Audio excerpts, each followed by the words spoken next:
तो राधे राधे। आप सब कैसे हैं? आई होप आप सब ठीक होंगे। Welcome back to my channel Jyoti Pathak official.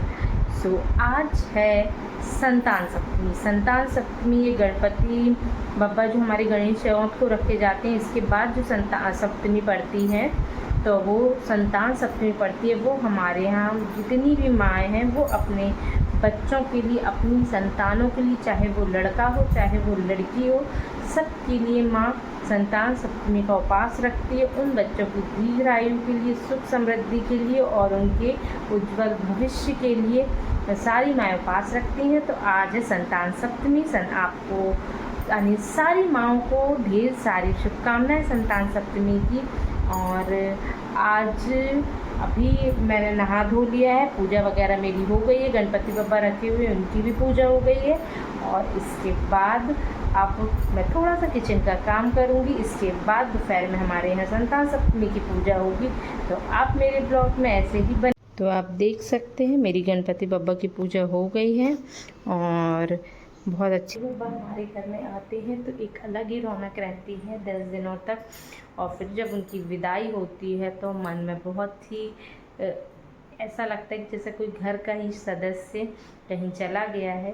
तो अभी मैंने बहुत अच्छे से पूजा कर ली है और भोग वगैरह सब लगा दिया है, पर अभी कुछ उनको और भोग बना के लगाऊंगी। तो बस मेरे ब्लॉग में ऐसे ही आप बने रहिएगा। तो मैं सुबह से काम करते करते थक गई। अब मेरी बन चुकी थी सब्जी रोटी। अब मैं बनाऊंगी पुलाव और इसके बाद फिर मैं करूंगी अपनी पूजा की तैयारी, क्योंकि मुझे पूजा का बनाना है भोग। अब मैं आ गई थी किचन में और किचन में करने लगी थी मैं पुलाव बनाने की तैयारी, क्योंकि रोटी सब्ज़ी वगैरह सारी चीज़ बन चुकी है। तो बेटी वो नहीं खाएगी, क्योंकि जो सब्ज़ी बनी है तो वो उसे पसंद नहीं, तो वो नहीं खाएगी। तो उसके लिए मैंने बना दिया था पुलाव, क्योंकि वो स्कूल से आने के बाद फिर बहुत रोना गाना नाटक करेगी, इसलिए पहले ही मैंने बना के रख दिया था। और पुलाव की तैयारी मैंने पहले ही कर ली थी और मैं किचन में आ गई थी पुलाव बनाने के लिए, क्योंकि 2 बजे के बाद हमको करना था पूजा, फिर टाइम मिल पाता नहीं, तो इसलिए मैंने फटाक से बना के रख दिया था।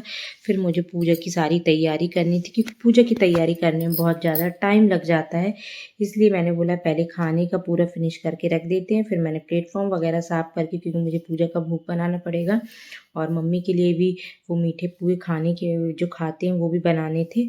और तो फटाफट मैंने यहाँ पे पुलाव बनाया और मैं ये चावल वगैरह धो के सब रख ली थी और फटाक से मैंने चावल डाल के मैंने बोला था कि सारी चीज़ हो जाएगी, इसके बाद में फुर्सत जाऊँ, क्योंकि उपवास के दिन बहुत ही ज़्यादा काम हो जाता है। और क्योंकि कुछ पूजा वगैरह रहे तो उसकी तैयारी हमें बहुत सारी करनी पड़ती है। और अभी घर की शिफ्टिंग भी हुई है, तो मेरा कुछ सामान अभी उतने अच्छे से जम नहीं पा रहा है, क्योंकि मैं अकेली करती हूँ, हस्बैंड चले जाते हैं ऑफिस, तो मुझे अकेले करना पड़ता था। फिर ये मेरा खाना सारा रेडी हो गया था, मैंने पूरा प्लेटफॉर्म साफ़ करके अब मैं निकालने लगी थी भोग। पुए बनाने, जो भोग रहेगा भगवान जी को चढ़ाएंगे, पुए चढ़ाते हैं, वो बनाने के लिए मैं आटा निकालने लगी थी। क्योंकि वो गुड़ फुला के, और गुड़ के पानी है जो शक्कर के पानी, सब अलग अलग तरीके से बनाते हैं, तो हमने गुड़ भिगा के पहले रख दिया था और आटा निकाल लिया था। और उसमें थोड़ा सा अगर आपको मोहन डालना है, आप घी का भी डाल सकते हैं, तेल का भी डाल सकते हैं। तो जो आपको मोहन अच्छा लगता है कि यानी जो आप डाल सकते हो, तो आप डाल लेना घी या तेल का। और इसके बाद हम करेंगे ये जो गुड़ को मैंने रख दिया था फुला के, तो अब मैं गुड़ को छान के, क्योंकि गुड़ जब फुला के रखो तो उसमें बहुत सारे कुछ ना कुछ कचरा वगैरह रहता है, तो मैंने छान के ही गुड़ आटे में मिलाया था, क्योंकि उसमें कुछ ना कुछ लकड़ी वगैरह या कुछ भी रहते हैं, कंकड़ वगैरह जो भी, तो वो छानने में सब अच्छा हो जाता है। तो ये मैंने छान लिया था और इसके बाद मैं देख रही थी बहुत तेज़ होने लगी थी बारिश, तो मैं बाहर ही देख रही थी कि बारिश की आवाज़ बहुत तेज़ आ रही थी, मैं वहीं देखने लगी थी। और फटाक से फिर मैं आटा करके और पुआ वगैरह सेकूँगी, क्योंकि पुआ जो भगवान जी को चढ़ाए जाते वो लगेंगे।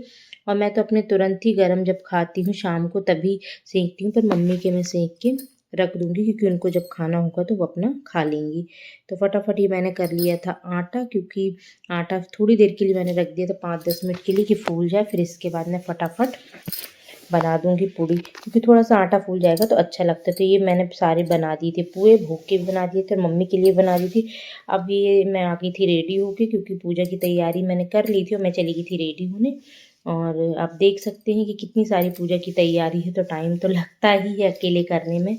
तो सारी पूजा की तैयारी मैंने सारी सामग्री इकट्ठा करके रख ली थी, क्योंकि मम्मी भी आ गई थी और दीदी भी आ गई थी, जो जेठानी थी वो भी आ गई थी, क्योंकि उनका भी स्कूल था। तो उन्होंने बोला था कि मैं स्कूल जाने के बाद ही आ पाऊँगी, तो वो आ गई थी और हम लोगों ने फटाफट करने लगे थे पूजा विधि हमने स्टार्ट कर दी थी। ये हमारे यहाँ पान के पत्ते में जो ऋषि रहते हैं वो बना के रखे जाते हैं, ये दीदी बना रही थी और ये सब बनाते थे। हम लोग करने लगे थे फिर शंकर जी का अभिषेक, भोले बाबा का दूध दही घी शहद सारी चीज़ों से अभिषेक करने के बाद पूरी जो भी पूजा है, हम पूरी पूजा अभिषेक करने के बाद उनको भोग लगाना, जो भी तिलक वगैरह करना, अक्षत डालने, ये सारी चीज़ हम लोग करने लगे थे। ये हम लोग लगाने लगे थे भोग, क्योंकि जो बनाए जाते हैं पूड़ी पुआ वगैरह, तो उनको भी भगवान के स्पर्श करके रख देते हैं। और ये भोग हम लोग केला सेब जो भी फल थे उनका लगा रहे थे और मम्मी बैठी हुई थी और ये सारी चीज़ हम लोग करते। फिर वहाँ पे दूध उठा के जो हमारी चूड़ी रहती है, हम लोग अंगूठी लेते हैं चांदी की, तो वो हमें दूध में डुबो के रखना पड़ता है, फिर इसके बाद पहनी जाती थी। और फिर मैं ये करने लगी थी कथा की तैयारी। कथा की तैयारी हो गई थी, मैं कथा पढ़ने लगी थी। कलेश दूर होकर वे पुत्र और पौत्रवान हो जाए। यह सुनकर भगवान बोले, हे राजन, तुमने बड़ा ही उत्तम प्रश्न किया है। मैं तुमको एक पौराणिक इतिहास सुनाता हूँ, ध्यान पूर्वक सुनो। एक समय लोमाश ऋषि ब्रज की मथुरापुरी में वासुदेव देव के घर गए। ऋषिराज को आया हुआ देख कर दोनों अत्यंत प्रसन्न हुए। उनके उत्तम आसन पर बैठकर उनका अनेक प्रकार से वंदन और सत्कार किया। फिर मुनि के चरणोदक से अपने घर तथा शरीर को पवित्र किया। ये वह प्रसन्न होकर उनको कथा सुनाने लगे। कथा के कहते लोभास ने कहा कि हे देव की दुष्ट दुराचारी पापी कंस ने तुम्हारे कई पुत्रों को मार डाला, जिसके कारण तुम्हारा मन अत्यंत दुखी है। इसी स्वामी जय शिव ओंकारा, ब्रह्मा विष्णु सदाशिव, ब्रह्मा विष्णु सदा। बस यहाँ होने लगी थी हमारी आरती और पूजा हमारी हो जाती है आरती के बाद समाप्त। हम लोग जो भी संकल्प वगैरह जो भी भोग रहता है वो कन्याओं को देते हैं, फल और कुछ पैसे रख के। और बस यहाँ पे जो चांदी की चीज़ रहती है, अंगूठी या चूड़ी, जो भी आप अपने अनुसार लेते हैं वो यहाँ पे पहन लेते हैं। और फिर हमने अच्छे से आरती करने के बाद लिया था भगवान से आशीर्वाद। बस अब हमारे यहाँ रक्षाबंधन, जन्माष्टमी और गणपति बप्पा के आने से इसके बाद हमारे यहाँ कुछ ना कुछ पूजा पाठ तीज त्योहार अब हमारे यहाँ लगे रहेंगे।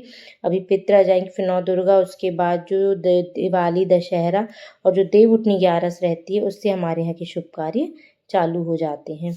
तो बस अब हमारे यहाँ पूरे अभी ये जो मंथ आएंगे सितंबर अक्टूबर तक, ये नवंबर तक, बस अब हमारे यहाँ त्यौहार ही चलते रहेंगे। तो बस छोटे छोटे ब्लॉग ऐसे ही आते रहेंगे मेरे। तो ये अब हमारी पूरी पूजा हो गई थी संपन्न। हमने अब आरती करके बहुत अच्छे से भगवान का लेने लगे थे आशीर्वाद, और मेरी सारी पूजा संपन्न हो गई। मम्मी को भी बैठने में बहुत देर से बैठी थी, उनको भी दिक्कत हो रही थी, तो वो उठ गई थी, हम लोग ने आशीर्वाद लिया और ये हो गई थी हमारी पूजा समाप्त। तो हेलो दोस्तों, मेरी हो चुकी संतान सप्तमी की हम लोगों की पूजा, और मम्मी और दीदी आएंगी तो हम लोग सबने साथ में करी और हम लोग की पूजा समाप्त हो गई। अभी हम लोग का फास्ट अभी नहीं तोड़ा है। हम लोग शाम को ही 7 जो पूड़ी बनाते हैं, मीठी वाली पुआ कहते हैं, वो ही खा के अपना फास्ट पूरा करेंगे। और कोई भी फलाहार वगैरह नहीं लेते हैं या कोई भी अन्न नहीं लेते हैं। शाम को ही हम लोग वो खा के फिर अपना फास्ट वैसे ही पूरा होगा। और मेरा ब्लॉग कैसा लगा बताइएगा ज़रूर। और ऐसे ही छोटे छोटे ब्लॉग्स मेरे आते रहेंगे और आप ऐसे ही मेरे ब्लॉग्स को प्यार दीजिए ज़्यादा से ज़्यादा।